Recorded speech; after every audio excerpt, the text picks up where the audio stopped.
Today's lecture is about challenging to organizations. There are different challenges when we talk about organization, जिसमें globalisation, diversity, technology, ethics. आज के इस lecture में हम तमाम चीज़ों को वन बाय वन देखेंगे और समझेंगे. तो सबसे पहले हम बात करते हैं ग्लोबलाइजेशन की. ग्लोबलाइजेशन के बारे में मैंने आपको बताया था. Globalization is a process of interaction and integration among people, companies and government world wide. When we talk about globalization तो क्या हमारे जहन में आता है कि there is no border, we all are living in global village, जहाँ हम कहीं भी किसी को भी एक्सेस कर सकते हैं, किसी की भी मालूमात हासिल कर सकते हैं, कोई हमारी मालूमात हासिल कर सकता है. ड्यू टू ग्लोबलाइजेशन आज कोई भी टेक्नोलॉजी कहीं पर जो है वो उसकी इन्वेंशन होती है और वो दूसरी दुनिया के दूसरे कोने पर जो है वो बैठने वाले जो हैं वो लोग उसके बारे में मालूमात ले सकते हैं, समझ सकते हैं. हमारी मालूमात कोई भी ले सकता है और हम किसी की भी मालूमात को हासिल कर सकते हैं. इसको हम क्या कहते हैं? इसको हम ग्लोबलाइजेशन कहते हैं. अच्छा, सिंस 18th सेंचुरी जब ये कम्युनिकेशन और ट्रांसपोर्टेशन में इन्वेंशंस आई हैं, एडवांसमेंट डेवलप हुई और हमारा बिजनेस जो है वो एक लोकल लेवल से निकलकर जो है वो नेशनल और फिर इंटरनेशनल लेवल पर गया, तो फिर क्या हुआ? फिर ये इस ग्लोबलाइजेशन की जो एक अहमियत थी वो हमारे सामने वो आना शुरू हो गई. पहले क्या था कि लिमिटेड कस्टमर्स थे. अब क्या है, अब ड्यू टू ग्लोबलाइजेशन हम वर्ल्ड वाइड अपनी चीज़ों को सेल कर सकते हैं, अपनी सर्विसेज को सेल कर रहे हैं. और अब हम क्या है कि ज़्यादा पैमाने पर जब सेल्स बढ़ती है तो उसका प्रॉफिट मार्जिन भी उतना ही ज़्यादा बढ़ता है और ऑर्गेनाइजेशन उतना ही ज़्यादा तरक्की करती है. अब जब इतनी ज़्यादा चीज़ें आपके बेनिफिट में भी जा रही हैं तो उसमें जाहिर बात है उसके हवाले से आपको कुछ चैलेंजेस का भी सामना करना पड़ता है. उन चैलेंजेस को हम आज देखेंगे वन बाय वन. तो इम्प्लीकेशन ऑफ ग्लोबलाइजेशन में क्या है? New organizational structures. अब पहले आप एक लिमिटेड वे में काम कर रहे थे, अपने एक कंट्री लेवल पर काम कर रहे थे. अब जब आपने इंटरनेशनल लेवल पर जाना है तो आपको एक न्यू ऑर्गेनाइजेशन स्ट्रक्चर की ज़रूरत है. आपको जिन ममालिक में आपको अपना काम करना है वहाँ पर आपको अपने ऑफिस के ऑर्गेनाइजेशन के स्ट्रक्चर की ज़रूरत है. तो अब ये आपके लिए एक चैलेंज है कि आपको ज़ाहिरी बात है वहाँ पर आपको एक फाइनेंस की भी ज़रूरत है, वहाँ पर आपको लोगों की एक अच्छी कम्पिटेंट टीम की हायरिंग की भी ज़रूरत है. वहाँ के आपको जो है वो इकोनॉमिकल एंड पॉलिटिकल अफेयर्स के बारे में भी जानना और समझना ज़रूरी है. वहाँ के लॉज, रेगुलेशंस, कल्चर को भी समझना ज़रूरी है. तो क्या है कि ये एक बहुत बड़ा चैलेंज है किसी ऑर्गेनाइजेशन के हवाले से. अब क्या है, डिफरेंट फॉर्म्स ऑफ कम्युनिकेशन. अपने मुल्क में आपकी एक लोकल लैंग्वेज थी, आप अपने ही मुल्क के लोगों के कल्चर को सामने रखते हुए कम्युनिकेट करते थे. अब आप क्योंकि ग्लोबलाइज काम कर रहे हैं, आप you are facing different forms of communication, you are interacting with different types of people. तो क्या है कि अब आपको मुख्तलिफ किस्म की लैंग्वेजेस पर लोगों से बात करने की एथिक्स, एटीट्यूड के बारे में जो है वो आपको पता होना चाहिए. तो ये भी एक बहुत बड़ा एक चैलेंज है ऑर्गेनाइजेशन के हवाले से होता है कि उसको किस तरीके से कम्युनिकेट करना है इफेक्टिवली, ताकि जो उसका कस्टमर या क्लाइंट है वो उससे सेटिस्फाई हो और उसके बिजनेस में उससे उसको बेनिफिट हो, ऑर्गेनाइजेशन की ग्रोथ हो. अब क्या है, मोर कंपटीशन है, चेंज है, मर्जर्स हैं, डाउनसाइजिंग, स्ट्रेस आ रही है. पहले कम कंपटीशन था, अब ज़्यादा बढ़ गया है. अब चेंज भी आ रही है, जाहिर बात रैपिड चेंज आएगी जब आप इंटरनेशनल लेवल पर जाएंगे. नए कस्टमर्स, नए मिजाज के लोग, नई चीज़ें आप देखेंगे तो उस चेंज आएगी जिसको आपको फौरी ऑब्जर्व करना है और अडॉप्ट करना है. मर्जर्स क्या होते हैं, जो बड़ी कंपनी छोटी कंपनीज को परचेज कर अपने मर्ज कर लेती है. जैसे मैंने आपको एक एग्जांपल दी थी कि मोबलिंग ने वारिद को परचेज करके उसमें अपने मर्ज कर लिया अपने मोबलिंग की कंपनी के अंदर. डाउन साइजिंग स्ट्रेस होती है, जाहिर बात है अब आप बिजनेस को बढ़ा रहे हैं, अगर उस तरह का आप वहाँ से इनकम जनरेट नहीं कर पा रहे, लोगों को आपने हायर कर लिया है, तो फिर वो डाउन साइजिंग की तरफ जाएंगे. आपको डर होगा कि कभी निकाल ना दिया जाए. तो ऑर्गेनाइजेशन को भी डर होगा कि वो इतने ज़्यादा लोगों को लेकर कैसे सस्टेन कर रख सकती है. तो ये एक स्ट्रेस डेवलप हो सकता है. तो ये भी इस चैलेंज को कि डाउन साइजिंग स्ट्रेस को कैसे जो है वो हैंडल किया जाए और कैसे इफेक्टिवली इसको लेकर आगे बढ़ा जाए. Need more sensitivity to cultural differences. मैंने आपको बताया था हर मुल्क का एक अपना कल्चर होता है, अपने उसके नॉर्म्स, ट्रेडिशंस होती हैं, अपनी उसके कल्चरल जो है वैल्यूज़ होती हैं. तो अगर आप उनको नहीं समझेंगे तो क्या होगा कि आप ऑर्गेनाइजेशंस में उतनी अच्छे तरीके से ऑर्गेनाइजेशंस के लिए कोई कॉन्टैक्ट हासिल नहीं कर सकते हैं। जैसे मैंने आपको कई ऑर्गेनाइजेशन डिफरेंट कल्चर्स की एग्जांपल्स दी थी। जिस तरह आपका बॉस आपको कहता है कि जाएं जी सऊदी अरब में जाएं और एक एग्रीमेंट कर कर आएँ, और आप चले जाते हैं और आप प्लान करते हैं जी कि मैं 3 दिन में ये काम मुकम्मल कर कर आ जाऊँगा। तो ऐसा नहीं है, आपको पहले उनके कल्चर को समझना है। वो लोग लोग फौरी तौर पर एक बिज़नेस एग्रीमेंट की तरफ नहीं आते हैं। वो पहले एक हफ़्ता आपसे मिलेंगे, आपको कहवा पिलाएंगे, आपसे मुलाकात करेंगे, आपको समझेंगे, फिर कहीं जाके आफ्टर 1 वीक और आफ्टर 10 डेज़ वो जो है वो बिज़नेस की तरफ आते हैं, पहले आपको समझते हैं, जानते हैं। इस तरह मैंने आपको बताया था कि मुख्तलिफ कल्चर्स के जो चाइनीज़ हैं वो किस तरह करते हैं। वो सबसे पहले बिज़नेस के लिए अपने रिश्तेदार को देखते हैं, फिर अपने जो है वो नेबर को देखते हैं, क्लोज फ्रेंड्स को देखते हैं, फिर अपने मुल्क के बंदों को देखते हैं। अगर वो ना मिले तो फिर किसी अजनबी की पर वो ट्रस्ट करते हैं, उस बिज़नेस के लिए सोचते हैं। और इसी तरीके से मैंने आपको बताया था कल्चर में कहीं कुछ जो कलर्स हैं वो खुशी का सबब होते हैं, कहीं जो है वो उसके अफसोस का सबब होते हैं। अब ये सारी चीज़ें चैलेंजेस के अंदर हैं। अगर आप इसको समझकर पेपर वर्क कर आप वर्क करेंगे तो क्या है, आप बिज़नेस की ग्रोथ को बढ़ाएंगे। अगर नहीं करेंगे तो आप लॉस की तरफ ले जा सकते हैं। जैसे एक एग्जांपल मैंने आपको दी थी, फ्रांस के अंदर किसी कंपनी ने कंपनी ने अपनी बसों के ऊपर ऐसा कलर किया जो वहाँ पर शोक का निशान माना जाता था। ऐसी बसेस का कलर था जो मैयत डेड बॉडीज़ को उठाया करती थी। तो लोग उनकी बसेस पर ट्रैवल नहीं करते थे लोग, तो जिसकी वजह से ट्रांसपोर्टेशन कंपनी को बहुत नुकसान हुआ। फिर उन्होंने इस पर रिसर्च की और उन्होंने उसके सामने जब ये रिजल्ट आया कि ये कलर जो है वो उनके लिए लोगों के ना चढ़ने और ना ट्रांसपोर्टेशन यूज़ करने का सबब है, तो उन्होंने फिर क्या किया कि वो उसको चेंज किया और फिर वो दोबारा वर्किंग पोजीशन में आई। तो ये क्या है, ये सारे चैलेंजेस हैं जो आपको सामने रखते हुए अपने चीज़ों को आगे बढ़ाना है। फिर डाइवर्सिटी क्या है, अब क्योंकि यू आर वर्किंग ग्लोबली, अब डेमोग्राफिकली वर्क फोर्स जो आप हासिल कर रहे हैं वो हर जगह से आपके पास आ रही है। आपके पास चाइनीज़ भी काम कर सकते हैं, आपके पास जो है वो एशियंस भी हो सकते हैं, आपके पास यूरोप के लोग भी काम कर सकते हैं, आपके पास जैपनीज़ भी आ सकते हैं, अरब के लोग भी आ सकते हैं। अब जब वर्क फोर्स डेमोग्राफिकली आप हायर कर रहे हैं तो आपको पता होना चाहिए कि उसको मैनेज कैसे करना है। कम्पिटिटिव प्रेशर्स जो हैं वो आपने कैसे रिजॉल्व कर रहे हैं, कैसे डेवलप करने हैं, कैसे काम लेना है। Rapid growth in international business, आपको पता है कि अगर आप अच्छी तरीके से प्लान करेंगे तो रैपिड ग्रोथ होगी, आप ज़्यादा पैसा कमा सकेंगे, बिजनेस की ग्रोथ आपकी बहुत ज़्यादा होगी। देखिए ना, मिसाल के तौर पर लोग क्यों लोकल लेवल सेलिंग के बाद एक्सपोर्ट की तरफ जाते हैं, क्योंकि उनको जो उसके मुकाबले में ज़्यादा ज़र मुबादला, ज़्यादा प्रॉफिट मार्जिन मिलता है। उसकी वजह ये भी होती है कि मनी जो पैसा होता है उसकी वैल्यू में डिफरेंट होता है। जिस तरह पाकिस्तान की करेंसी की वैल्यू और है, यूएई की और है, जापानीज़ की और है, अमेरिका की और है, यूके की और है। तो फिर क्या है, लोग ये सोचते हैं कि जब 1000 जो हमने आइटम्स यहाँ पर सेल करके इतना पैसा कमाना है, क्यों ना हम एक्सपोर्ट करके उससे डबल पैसा वहाँ से कमा लें। तो ये भी एक चैलेंज होता है जिसको समझना और उसके मुताबिक डिसीजन करना इंतहाई ज़रूरी होता है। अब क्या है कि more women in work force and profession, ज़्यादा ख़वातीन इसमें आ गई हैं वर्क फोर्स प्रोफेशन में। मेल के साथ मेल का काम करना इतना मुश्किल नहीं था, लेकिन अब जाहिर बात है कि फीमेल के साथ मेल को इंटरेक्ट करना, ये वुमेन का एक मेल के साथ काम करना, ये एक चैलेंजिंग है।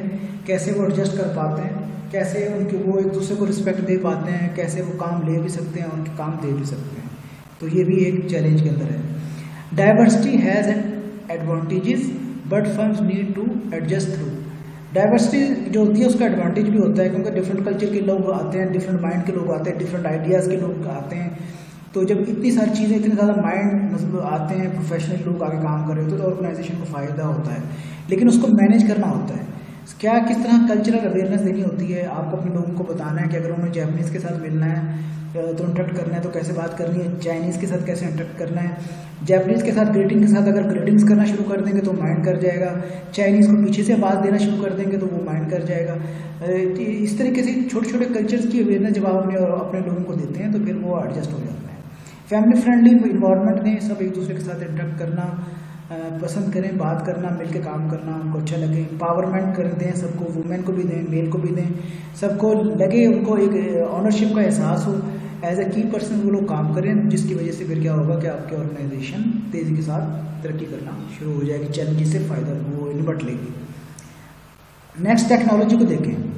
अब जैसे मैंने आपको बताया था कि सिंस 18th सेंचुरी जो कम्युनिकेशन और टेक्नोलॉजी के अंदर एक रैपिड चेंज आया, एक ग्रोथ हुई, तो उससे बहुत सारी चीज़ें जो है वो चेंज हो गई। अब impact on work and jobs का इम्पैक्ट वर्क और जॉब्स पर भी आया। Flattening and downsizing of organization बड़ी भी और डाउन साइजिंग भी हुई उसकी वजह से। जिन लोगों ने उसको अडॉप्ट कर लिया, मशीनें आ गई, कंप्यूटर्स आ गए, जो मैन पावर थी, जो मैनुअल काम था वो कम हो गया। पेपरलेस ऑर्गेनाइजेशंस हो गई। पहले जो है वो आप इतने सारे पेपर्स बनाते थे, उसको लेटर्स लिख रहे होते थे, प्रपोजल्स बना रहे होते थे, उनकी प्रिंट्स निकाल रहे होते थे। अब वो चेंज होता जा रहा है एनवायरनमेंट ना। अब क्या है कि आपको ऑनलाइन ही हर चीज़ करनी है।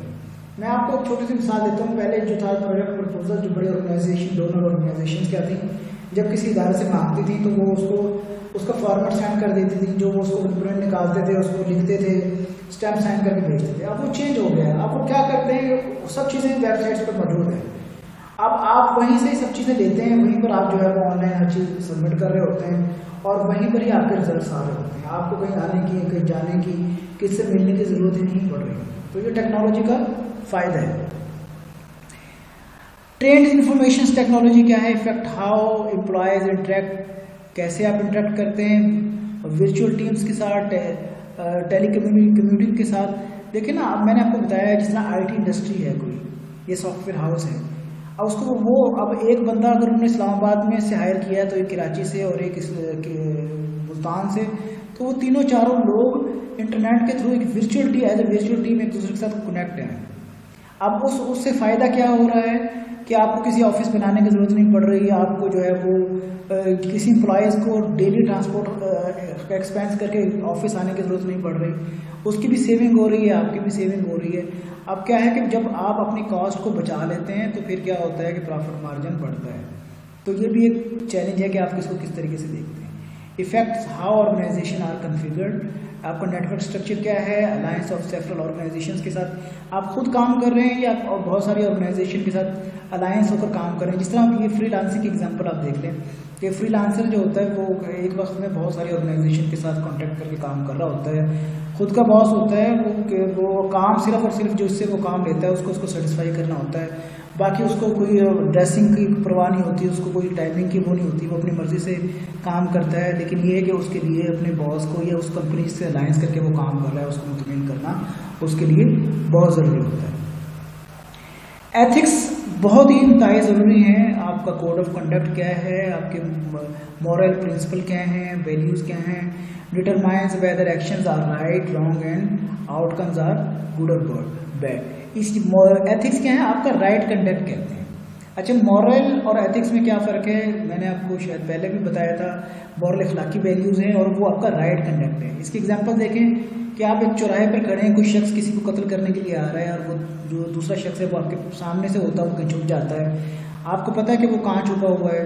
अब वो दूसरा बंदा आके आपसे पूछता है तो आपकी मॉरल वैल्यूज़ हैं कि आप उसको बता दें कि वहाँ छुपा हुआ है। जबकि राइट कंडक्ट क्या है, आप उसकी जान बचाएं और झूठ बोल कर उसको बता दें कि वो यहाँ नहीं वहाँ चला गया है। तो ये आपका एक एथिक्स है।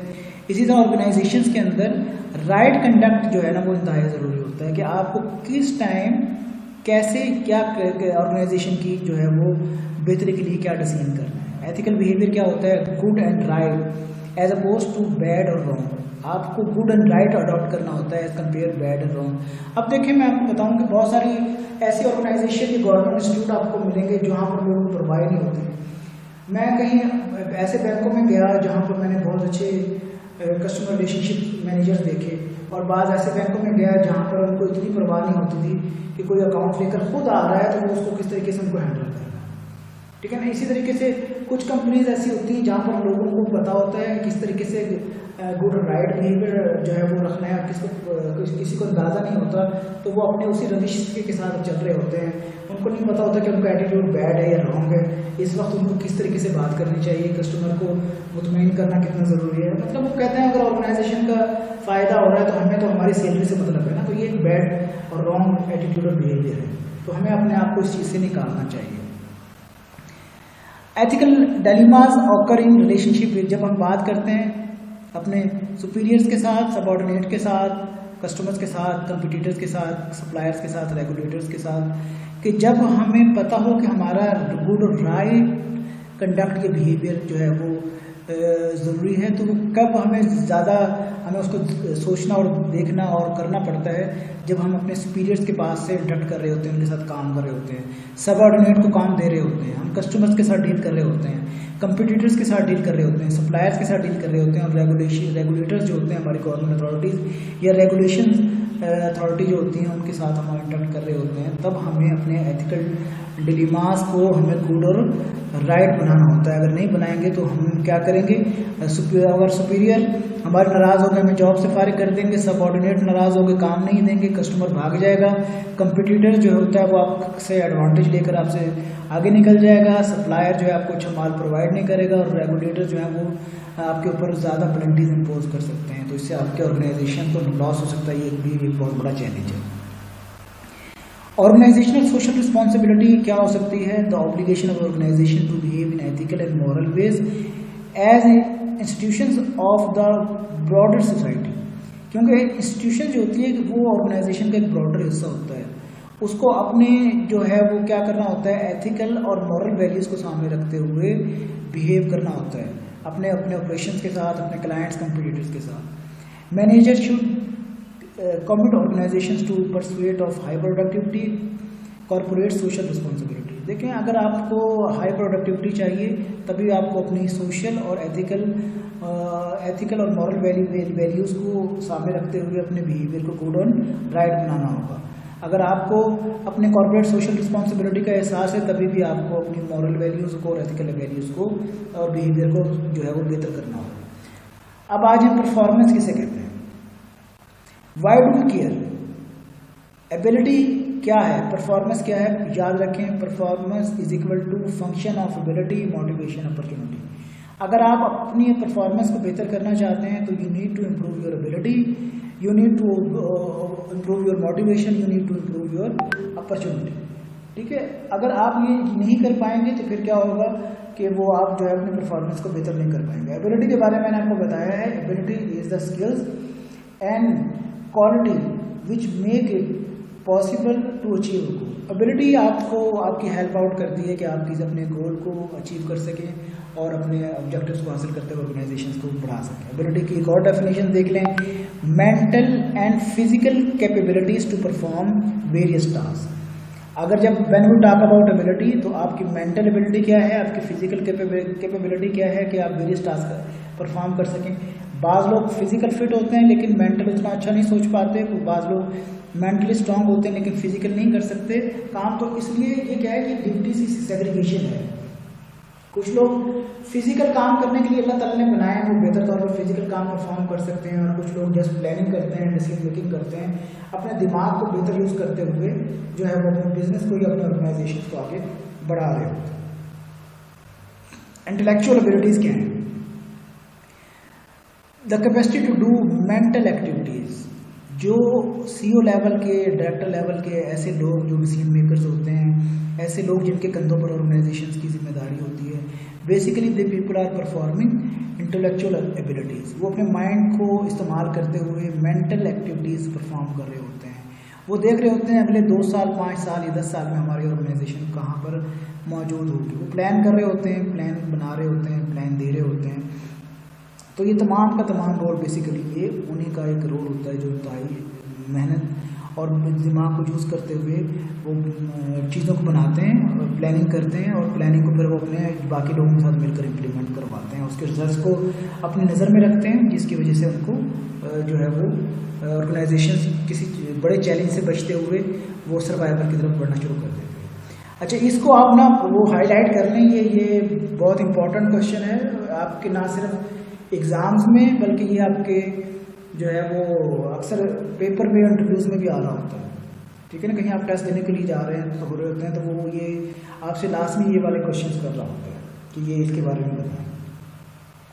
अच्छा, इसमें इंटेलेक्चुअल एबिलिटीज़ हैं। एबिलिटी के बारे में मैंने आपको बता दिया, ability is the skill and qualities which make it possible to achieve a goal. ठीक है, उसमें फिर मैंने आपको फिजिकल और मेंटल के बारे में बता दिया। अब इंटेलेक्चुअल एबिलिटीज़ के बारे में 1 बाय 1 मैं आपको बताता हूँ। नंबर एप्टीट्यूड क्या चीज़ है? सबसे एप्टीट्यूड कहते हैं काबिलियत को।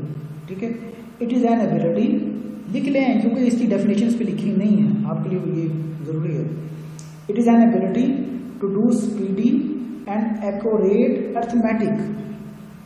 याद रखें कि आप कैसे नंबरों के साथ जो है वो स्पीडी काम करने की सलाहियत रखते हैं। आपको कैसे पता है कि आपने कितने प्रॉफिट या कितनी सेल्स को बढ़ाना है, कितने टाइम ड्यूरेशन के अंदर आपने काम करना है और कितनी टाइम ड्यूरेशन को लेते हुए आपने किसी टास्क को अपनी टीम के साथ अचीव करवाना है। Again I repeat, number aptitude के बारे में, it is an ability to do speedy and accurate arithmetic. Right, लिख लिया जी। उसके बाद आ जाए वर्बल कंप्रीहेंसेशन। वर्बल कंप्रीहेंसेशन कहते हैं ज़बानी फहम को, उसका उर्दू में तर्जुमा ये है, it is the ability to understand what is read and hear and the relationship of words to each other. इसको कहते हैं वर्बल कंप्रीहेंसेशन। क्या आपने पढ़ा, क्या आपने सुना, और जो वर्ड्स के दरमियान रिलेशनशिप होते हैं उसको डील करना, उसको वर्बल कंप्रीहेंसेशन कहते हैं। उसके बाद आ जाए परसेप्चुअल स्पीड की तरफ। परसेप्चुअल स्पीड कहते हैं जी, it is dying ability to identify visual similarities and differences quickly and accurately. Again I repeat, it is dying ability to identify visual similarities and differences quickly and accurately। जो visual similarities and differences होते हैं, आप perceptual speed के जरिए क्या कर रहे होते हैं, बेसिकली कि उसको आइडेंटिफाई कर रहे होते हैं, उनके डिफरेंसेस को, सिमिलरिटीज को। क्योंकि मैंने आपको बताया ड्यू टू टेक्नोलॉजी हर चीज़ तो अब आपकी पेपरलेस होती जा रही है, आप हर टेक्नोलॉजी का यूज़ कर रहे हैं, तो आपको परसेप्चुअल स्पीड क्या है, आपकी जो विजुअल सिमिलरिटीज और डिफरेंसेस को जल्दी से और एक्यूरेटली आइडेंटिफाई कर सकें। अच्छा, उसके बाद आ जाएंगे इंडक्टिव रीजनिंग की तरफ। इंडक्टिव रीजनिंग को अगर हम उर्दू में देखें तो ये कहते हैं दिलकश इस्तेदलाल। और इसको हम किस तरह दो लाइनों में डिफाइन कर सकते हैं इंडक्टिव रीजनिंग को? It is our ability to identify logical sequence in a problem and then solve problem. Again I repeat, it is ability to identify logical sequence or problem and then solve problem। कि आप किस तरह जो है वो logical sequence से problems को identify करते हैं और कैसे फिर उस प्रॉब्लम्स को सॉल्व करते हैं। That is your inductive reasoning. समझ आ रही है मीरब एंड बाकी लोग? Yes sir. ये मैं नेक्स्ट क्लास में मैंने कल पूछूंगा ये क्या होती हैं, number aptitude, verbal comprehension, perceptual speed, इसलिए हर चीज़ बहुत जो है वो तवज्जो से इसको समझें। नेक्स्ट है डिडक्टिव रीजनिंग। डिडक्टिव रीजनिंग क्या होती है? It is the ability to see the logic and assesses the implications of the argument. Again I repeat, it is the ability to see the logic and assesses the implications of the arguments. आप किस तरह आपकी वो ability जो logic को देखती है, assess करती है, इम्प्लीकेशंस को किसी भी आर्गुमेंट के हवाले से, और इसको हम अगर हम डिडक्टिव रीजनिंग को कहते हैं उर्दू में कशिश इस्तेदलाल। उसके बाद है ये स्पिरिचुअल विजुअलाइजेशन। इसको स्पेशल विजुअलाइजेशन भी कहते हैं और स्पिरिचुअल विजुअलाइजेशन भी कहते हैं। It is the ability to imagine how an object would like its position in space was change. क्योंकि देखिए विजुअलाइजेशन की जब हम बात कर रहे होते हैं तो बेसिकली हम टेक्नोलॉजी की बात कर रहे हैं, हम कोई ऐसी चीज़ की बात कर रहे हैं जो विजुअल है, ठीक है ना। विजुअलाइजेशन की इमेजिनेशन विजनरी जब हम बात कर रहे होते हैं, विजन्स की बात कर रहे होते हैं। Again I repeat, it is the ability to imagine. ये एक एबिलिटी है, हम कैसे इमेजिन करते हैं how an object would like its position, एक ऑब्जेक्ट कैसे अपनी पोजीशन जो है वो पर जो है स्पेस के अंदर जो है वो चेंज करता है, इसको हम क्या कहते हैं, डिडक्टिव रीजनिंग, ये सॉरी स्पिरिचुअल विजुअलाइजेशन। उसके बाद है जी मेमोरी एबिलिटी। मेमोरी एबिलिटी से मुराद क्या है, it is the ability to retain and recall past experience. कैसे आप अपने पास्ट एक्सपीरियंस को याद रखते हैं और उसको रिकॉल करते हुए किसी भी काम को, किसी भी टास्क को परफॉर्म करते हैं, इसको हम कहते हैं मेमोरी एबिलिटी। समझ आइए ये